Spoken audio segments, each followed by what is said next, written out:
Expectations are high for Barack Obama's inaugural address, for the man to match the moment.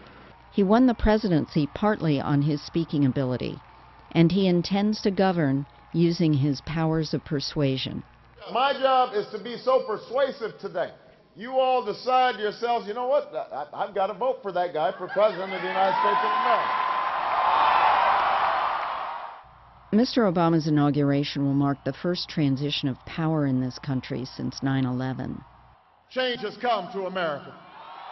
The torch has been passed to a new generation of Americans.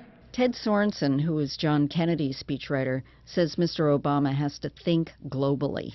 That inaugural address is going to define his presidency in the eyes of the rest of the world. As an aside, the legendary speechwriter had a quick observation about Mr. Obama's style.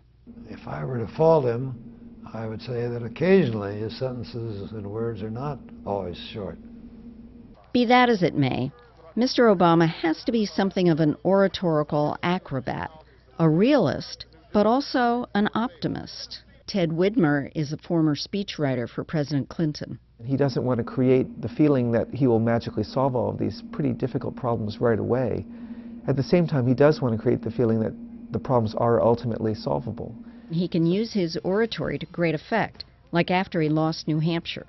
And together, we will begin the next great chapter in the American story with 3 words that will ring from coast to coast, from sea to shining sea. Yes, we can. Thank you, New Hampshire. That would become his rallying cry. The question is whether he can translate those campaign skills into governing. There is some truth to the axiom that you can campaign in poetry, but you have to govern in prose.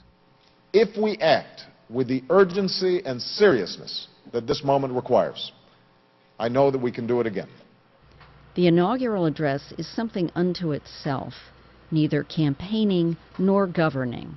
An inaugural address is not a campaign speech.